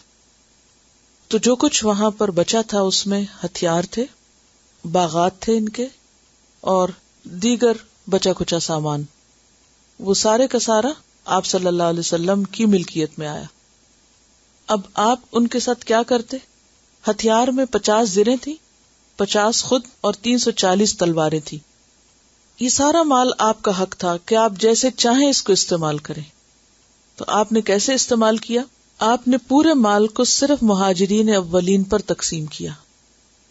صرف 2 انصاری صحابہ کو جو بہت ہی فقیر تھے ان کو اس میں سے کچھ دیا، اور پھر اپنے لیے چھوٹا سا ٹکڑا رکھا ان باغوں میں سے جس میں سے آپ اپنے ازواج کے اوپر خرچ کیا کرتے تھے، اور باقی جو کچھ بچتا اور یہ جتنا بھی اسلحہ وغیرہ تھا یہ آئندہ جہاد وغیرہ کی تیاری میں استعمال ہوتا. اب دیکھیے کہ اگر اللہ کے رسول صلی اللہ علیہ وسلم کا مقصد ان جنگوں سے دنیا کمانا ہوتا تو یہ سارا مال کیا کرتے؟ جب اللہ نے حق دے دیا کہ آپ جو چاہیں کریں تو آپ اپنے گھر والوں کے لیے بڑے بڑے گھر بناتے اور ان پر خرچ کرتے. لیکن آپ نے کس پہ تقسیم کر دیا؟ سارا مہاجرین پہ. صرف 2 انصار کو دیا اور باقی تھوڑا سا حصہ اپنے اہل و عیال کے لیے رکھا. اور کیا کیا؟ باقی جو ہتھیار وغیرہ تھے اور آمدنی تھی اس سے آئندہ جنگوں میں کام لیا.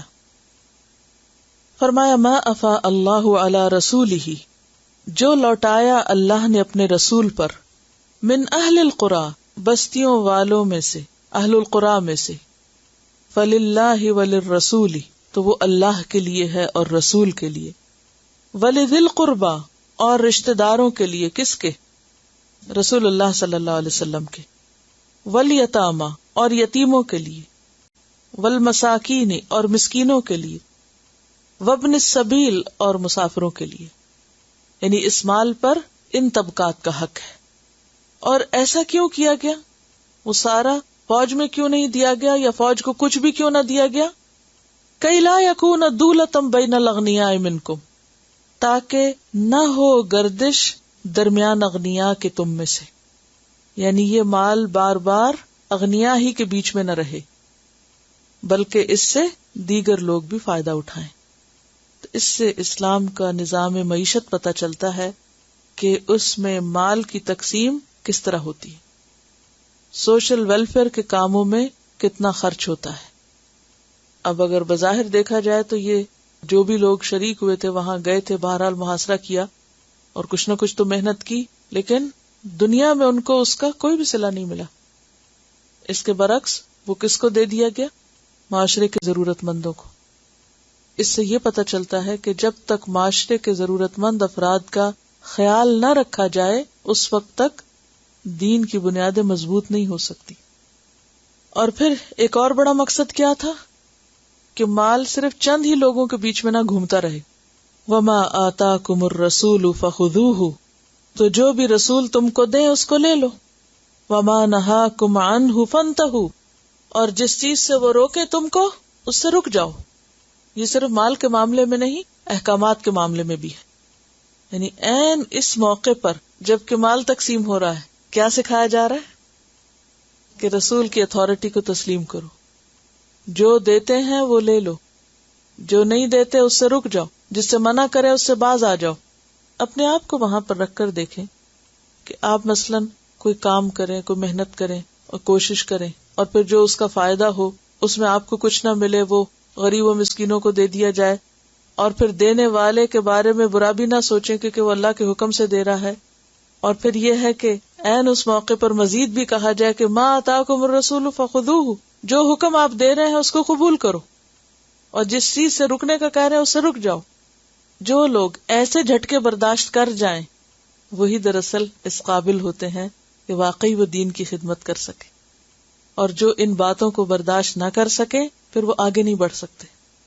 یعنی یہاں پر قربانیوں کا مزید امتحان ہے، کیونکہ پیچھے کہا گیا نا کہ حزب اللہ کی جو صفات ہیں یا اللہ کا جو گروہ ہے اس کی جو صفات ہے وہ کیا ہے کہ وہ قربانی کی سطح پر دین کو لینے والے، وہ اپنی ذات کو پیچھے رکھ دیتے ہیں، اپنے آپ کو بھول جاتے ہیں، وہ دین کے بڑے فائدوں اور مصلحتوں کو سامنے رکھ کر ہر فیصلہ قبول کرتے ہیں.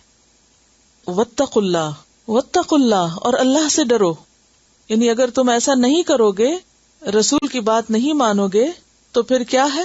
اللہ کی پکڑ میں آؤ گے. واتقوا اللہ، اور اللہ سے ڈرو.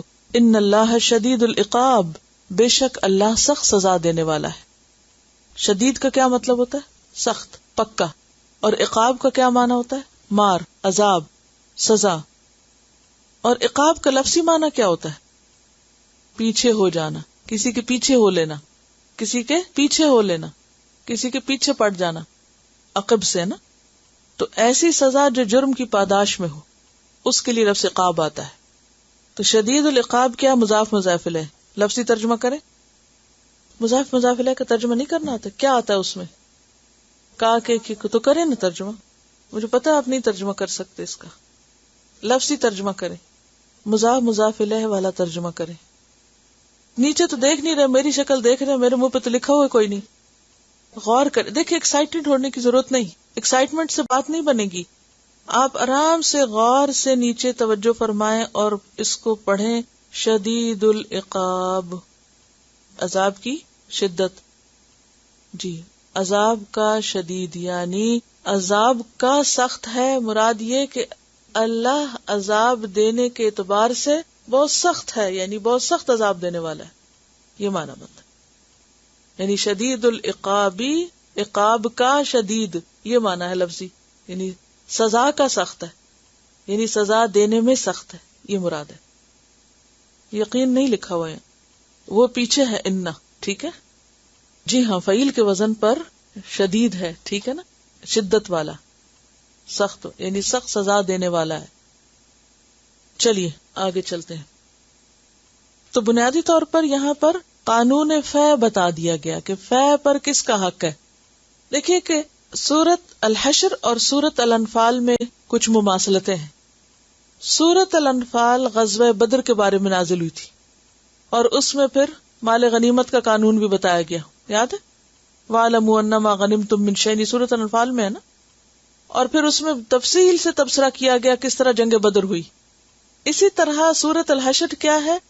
اس میں غزوہ بنو نذیر کے بارے میں تفصیل ہے، اور اس میں فے کا قانون دیا گیا ہے. اور اس میں غزوہ بنو نذیر میں جو حالات اور واقعات پیش ہے ان کی تفصیل ہے. تو یہ دو صورتیں اس اعتبار سے بہت مماثل ہیں. تو اس آیت میں بنیادی طور پر یہ بتایا گیا کہ مال فے کس کو دیا جائے گا، اس کا حقدار کون ہے.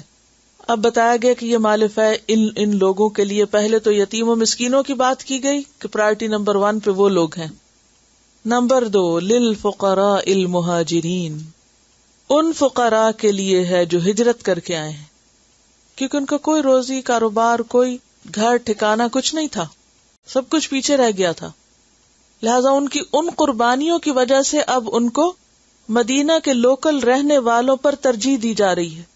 کیا فرمایا کہ یہ مال ان کے لیے ہے جو فقراء ہیں، فقیر کی جمع مہاجرین، مہاجر کی جمع یعنی ہجرت کر کے آنے والے ہیں. الذین، وہ لوگ ہیں، اخرجوا من دیارہم، جو اپنے گھروں سے نکال دیے گئے، جو اپنے گھروں سے نکال دیے گئے، واموالہم، اور اپنے مالوں سے نکال دیے گئے، ان کی زمین، تجارت، ہر چیز چھن گئی ان سے. کس کی خاطر؟ اللہ کی خاطر. یبتغون فضلا من اللہ ورضوانا، یہ سب کچھ دے کر وہ چاہتے کیا ہیں؟ وہ تلاش کرتے ہیں اللہ کا فضل.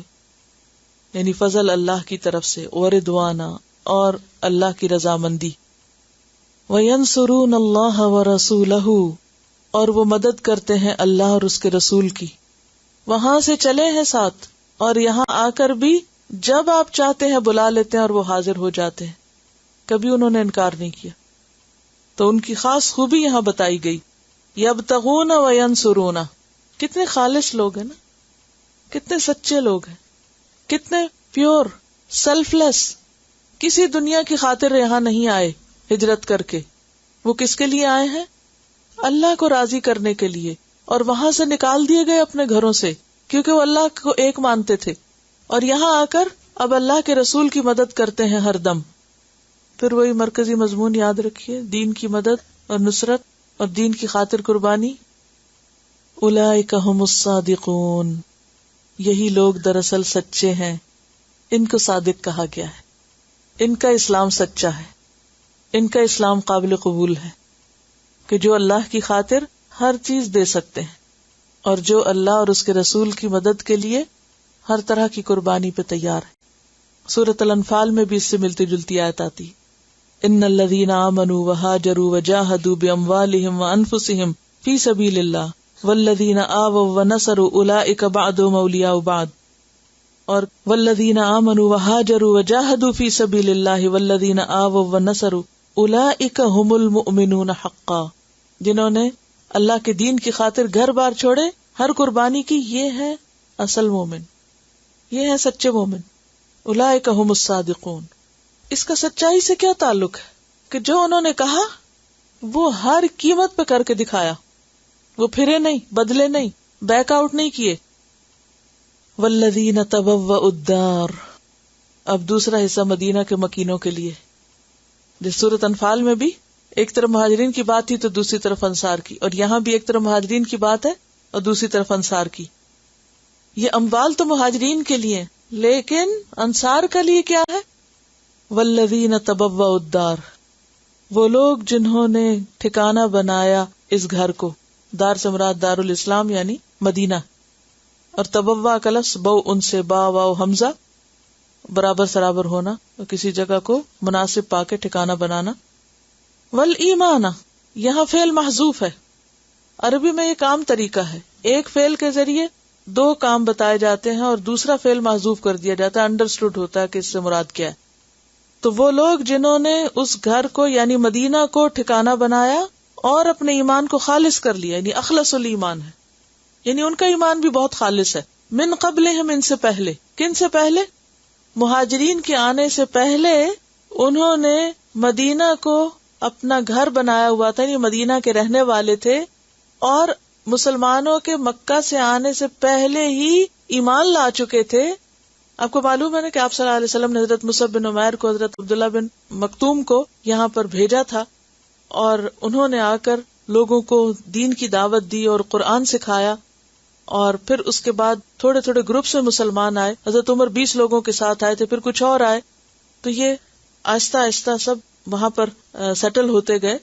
تو مدینہ کے لوگ جو تھے وہ محمد صلی اللہ علیہ وسلم کے آنے پر مسلمان نہیں ہوئے تھے، بلکہ پہلے سے مسلمان تھے.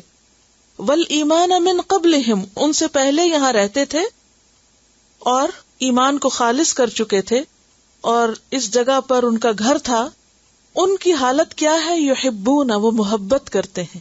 کس سے؟ من ہاجر الیہم، ان سے جو ہجرت کر کے ان کی طرف آئے ہیں. مہاجروں سے محبت کرتے ہیں. ولا یجدون، اور نہیں وہ پاتے، فی صدورہم، اپنے دلوں میں، حاجتن، کوئی حاجت، کوئی طلب، مما اوتو، جو وہ دیے گئے ہیں. کون؟ مہاجرین. یعنی مہاجرین کو جو کچھ بھی مل گیا مال فہ میں سے، ان کے دل میں خیال تک نہیں گزرا کہ ہمیں کیوں نہیں ملا، ہم کیوں نہیں دیے گئے. کوئی انہیں حسد نہیں ہوا، کوئی ان کے دل میں میل نہیں آئی، کوئی ان کے دل پہ تکلیف نہیں گزری کہ ہم بھی تو اتنی خدمتیں انجام دے رہے ہیں دین کی، اور ہر چیز میں مہاجرین کو کیوں حصہ دے دیا گیا.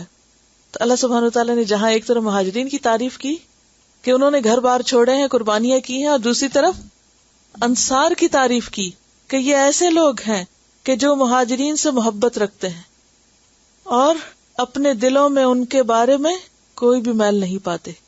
کوئی حسد نہیں رکھتے، کوئی بھی حاجت ہی نہیں رکھتے، کوئی دل میں انقباض ہی نہیں کہ کیوں، بلکہ الٹا خوش ہوتے ہیں اس پر. وَيُؤْثِرُونَ عَلَىٰ أَنفُسِهِمْ، اور ان کو اپنے اوپر ترجیح دیتے ہیں. ایثار سے ہے یؤثرون. وَلَوْ كَانَ بِهِمْ خَصَاصَةٌ، خواہ وہ خود بھوکے ہی کیوں نہ ہو، محتاج ہی کیوں نہ ہو، مفلس ہی کیوں نہ ہو، پھر بھی دوسروں کو ترجیح دیتے ہیں. وَمَن يُوقَ شُحَّ نَفْسِهِ، اور جو اپنے دل کے نفس کے شح سے بچا لیا گیا. شح کہتے ہیں ایک طرف ہرس کو اور دوسری طرف بخل کو. شدید ہرس اور شدید بخل. ہرس کیا؟ ہر وقت مال سمیٹنے کی، اور بخل کیا؟ ضرورت کے مطابق بھی خرچ نہ کرنا. اور بنیادی طور پر یہاں دل کی تنگی مراد ہے کہ دل چھوٹے ہونا، دل کا چھوٹا ہونا.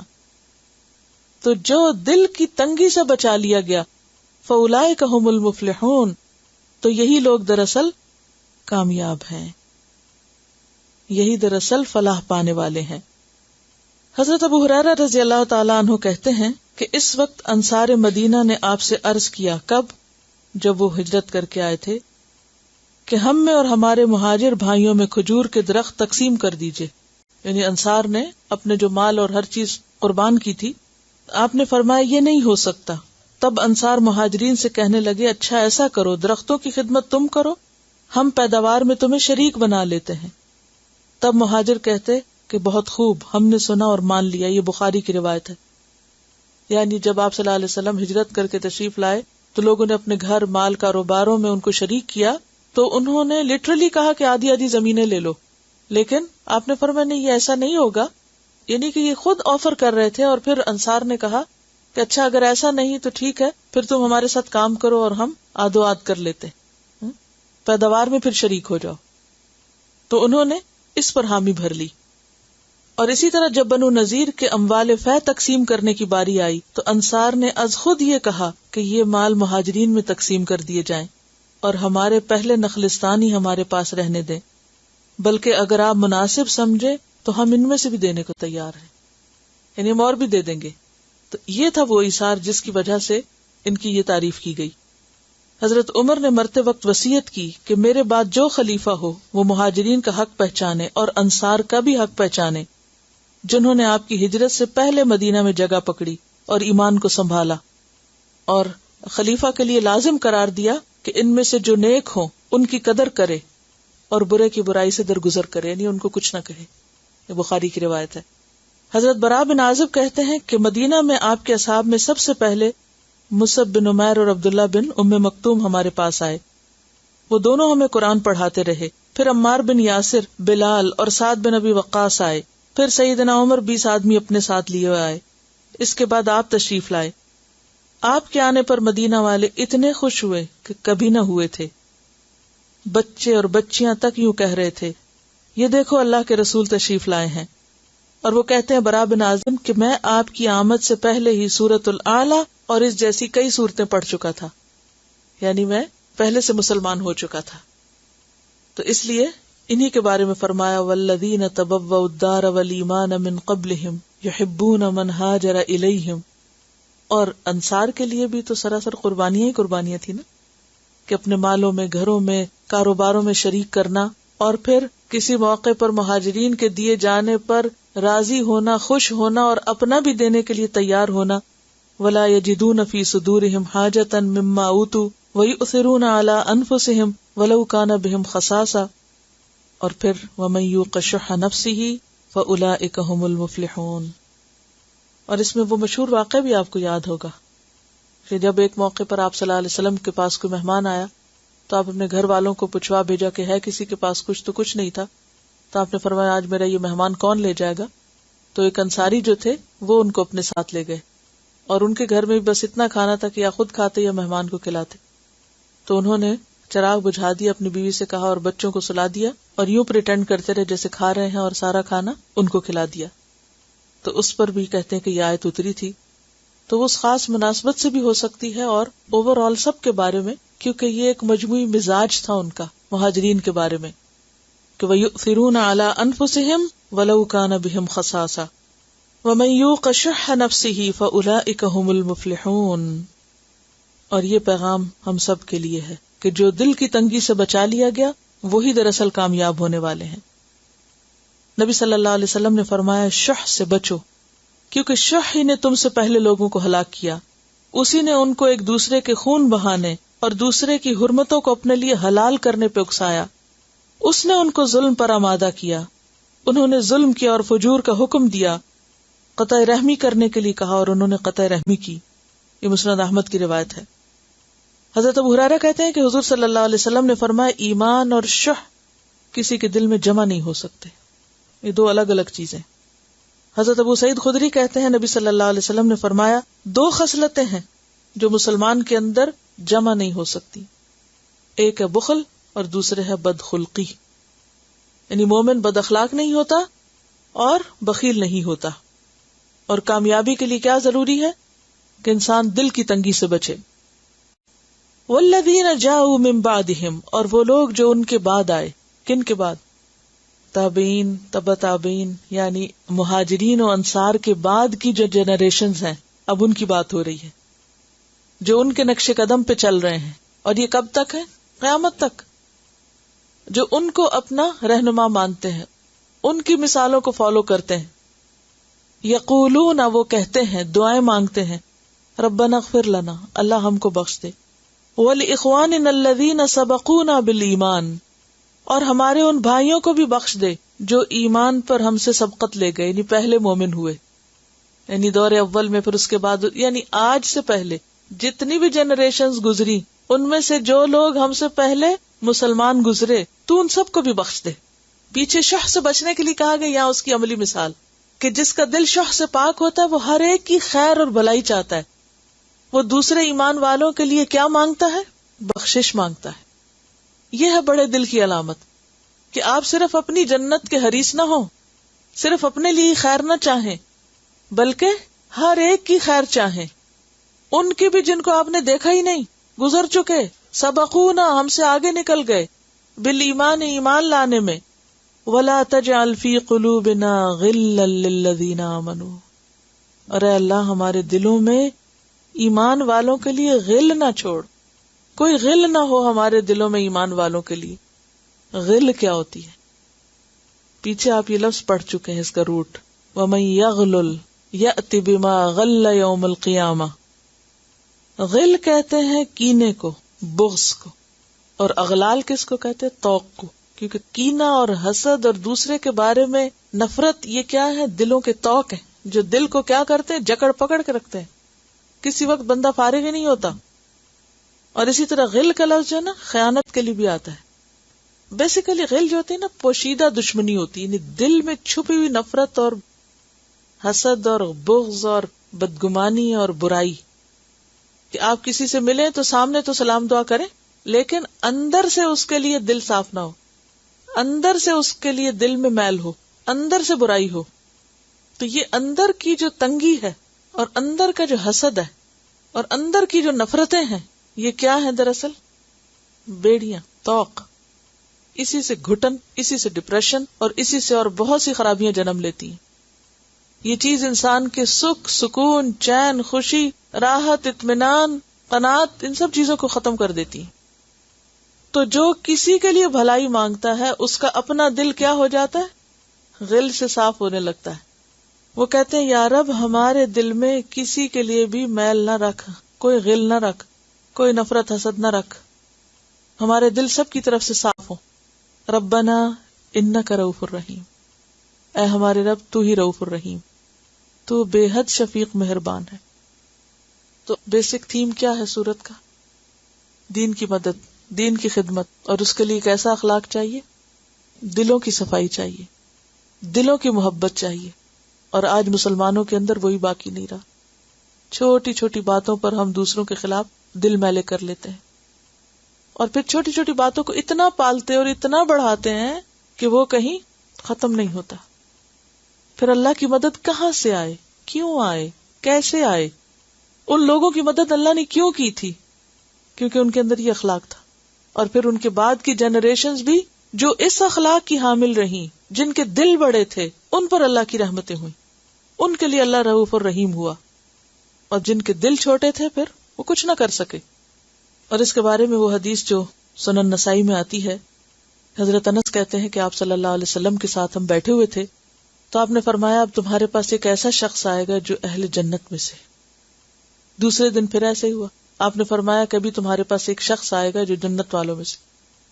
وہی شخص پھر آ گیا. تیسرے دن پھر آپ نے فرمایا کہ ابھی تمہارے پاس ایک ایسا شخص آنے والا ہے کہ جو اہل جنت میں سے. تو حضرت عبداللہ بن عمرو بن العاص کو بہت تجسس ہوا کہ وہ کون ہے، اس کا عمل کیا ہے، یہ کرتا کیا ہے کہ جس کی وجہ سے اس کے لیے 3 دن تک آپ بشارت دیتے رہے. یہ کیا عمل ہے اس کا؟ بہرحال انہوں نے یہ ٹھانا کہ میں کسی طرح ان کے سارے اعمال کا جائزہ لیتا ہوں. تو کسی بہانے سے انہوں نے ان کے گھر رہنے کی اجازت مانگ لی. جب ان کے گھر رہ رہے تھے تو دیکھا کہ ان کے معمولات دوسرے صحابہ کی طرح ہیں، دوسرے لوگوں کی طرح ہیں. اسی طرح کی نمازیں پڑھتے ہیں اور اسی طرح کے جو عام لوگوں کا طریقہ ہے، جتنا تہجد، ذکر، اذکار، صدقہ خیرات، بس یعنی کہ کوئی ان یوزول چیز بظاہر عمل میں نہیں نظر آئی. جیسے ایک عام لے مین ہوتا ہے اسی طرح ہی وہ تھے. تو آخر وہ ان سے پوچھ بیٹھے اور انہوں نے کہا کہ میں صرف یہی جائزہ لینے کے لیے آپ کے پاس آیا ہوں کہ آپ کرتے کیا ہیں کہ جس کی وجہ سے آپ کو اتنی بڑی بشارت ملی. تو انہوں نے کہا لا اجد فی نفسی غلا لأحد من المسلمین ولا احسده على خیر اعطاه اللہ تعالی ایاہ.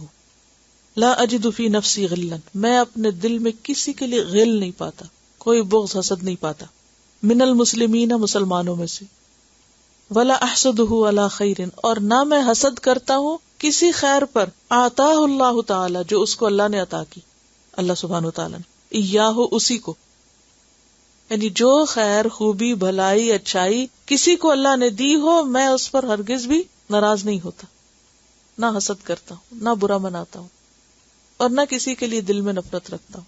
بس یہ تھا ان کا عمل. کیونکہ اہل جنت کے دل کیسے ہوں گے؟ جس میں کوئی حسد کینہ نہیں ہوگا، پرندوں کی طرح ہوں گے. اخوانا علی سرر متقابلین.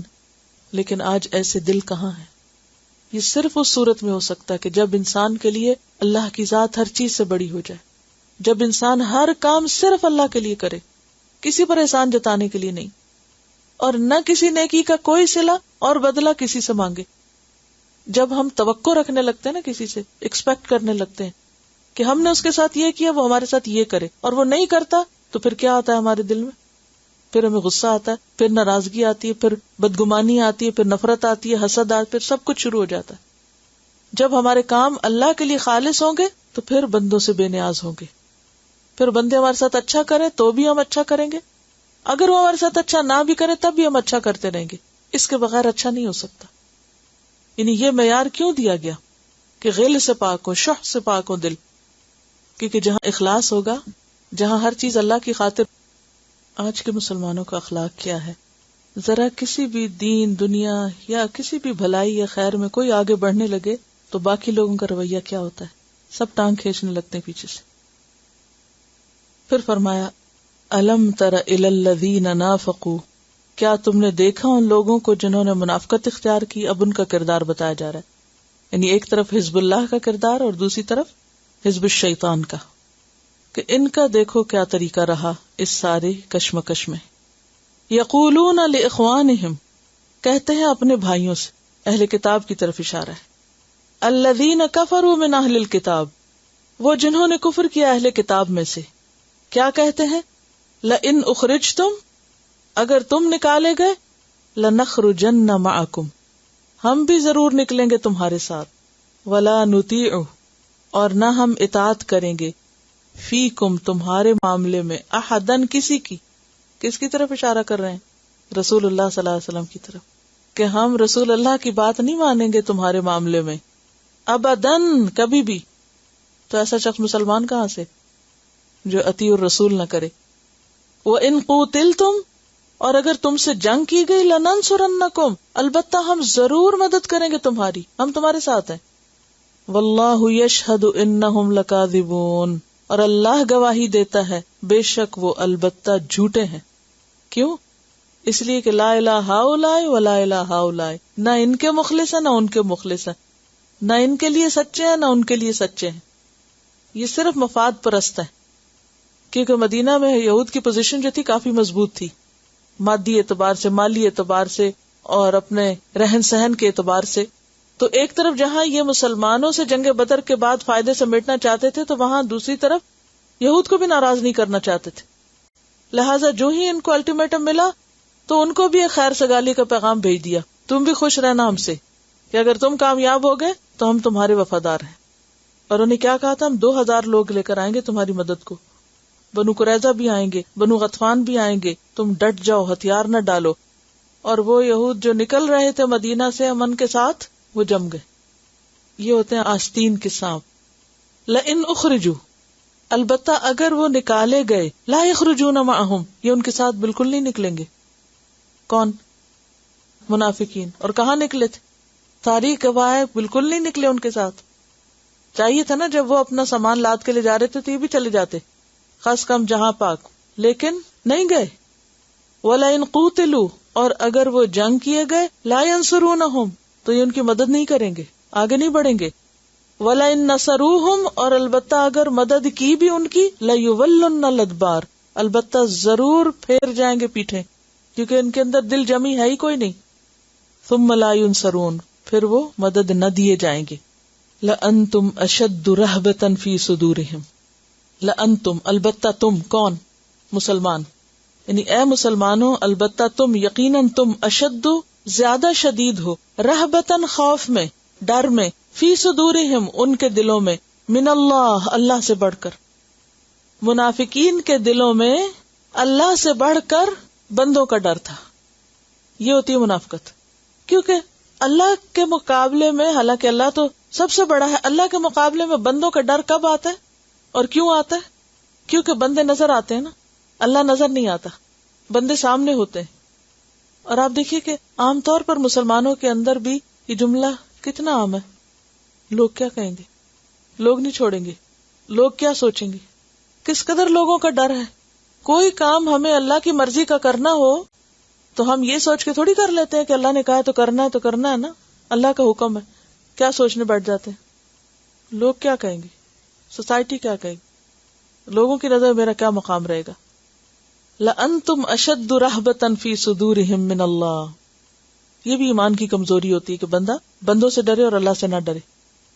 اور یہ کب ہوتی ہے؟ ذَلِكَ بِأَنَّهُمْ قَوْمٌ لَا يَفْقَهُونَ, یہ اس وجہ سے ہے کہ وہ ایسی قوم ہے جو کوئی عقل سمجھ نہیں رکھتی. یہ نا سمجھ ہونے کی علامت ہے, بے عقلی کی علامت ہے. کیا؟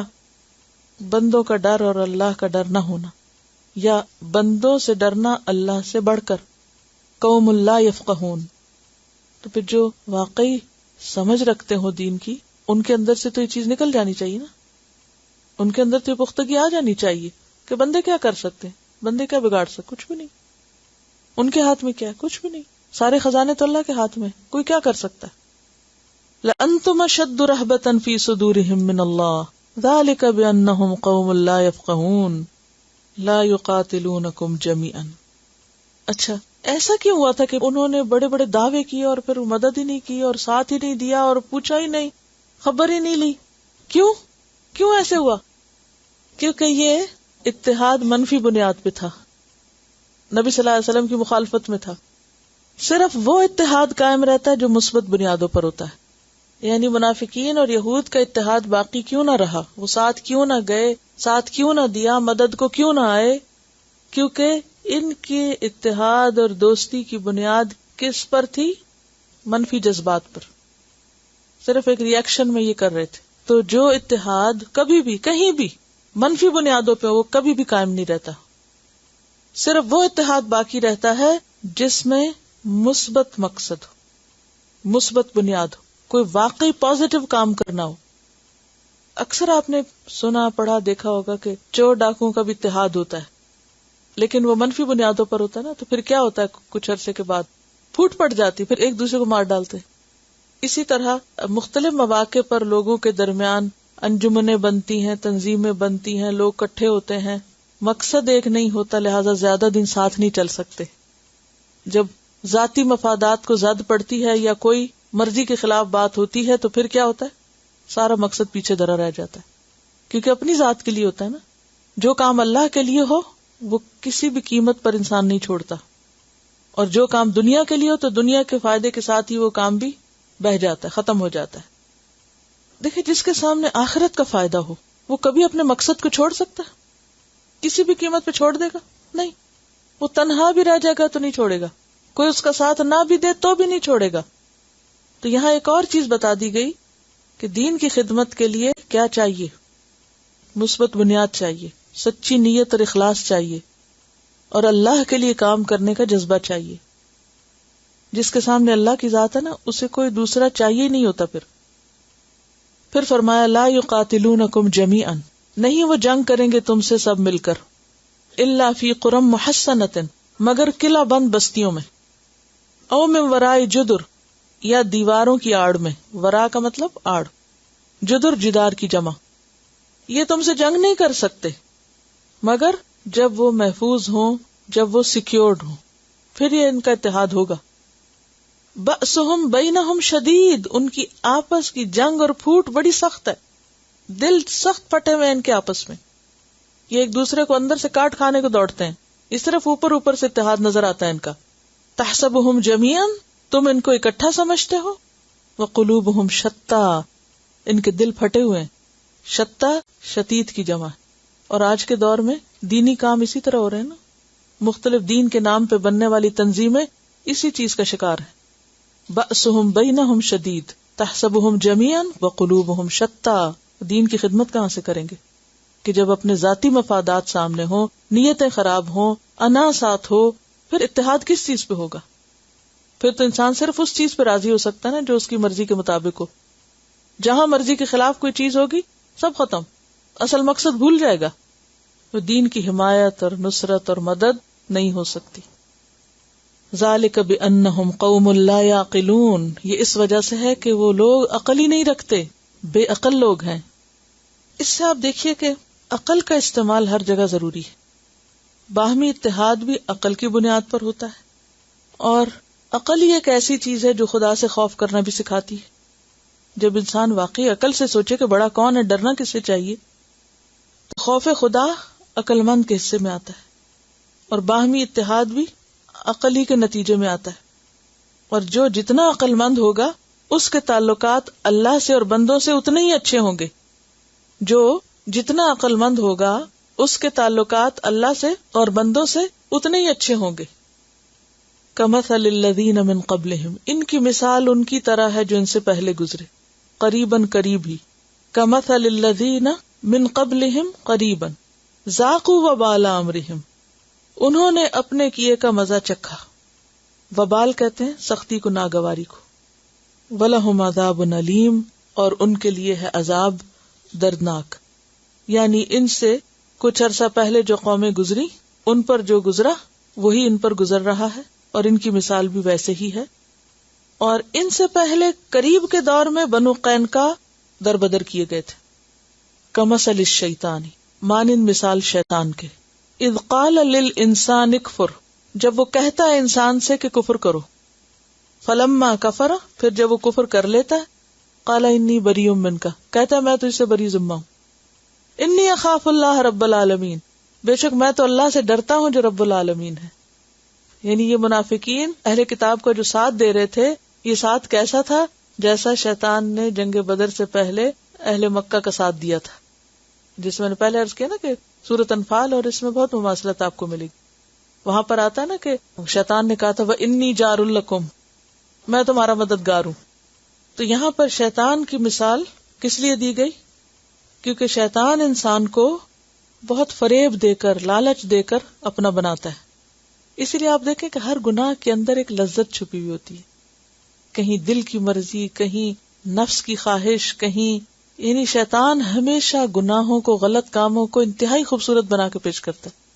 زین لہم الشیطان اعمالہم, کہ انسان کو یہ احساس نہیں ہونے دیتا کہ واقعی وہ غلط کر رہا ہے.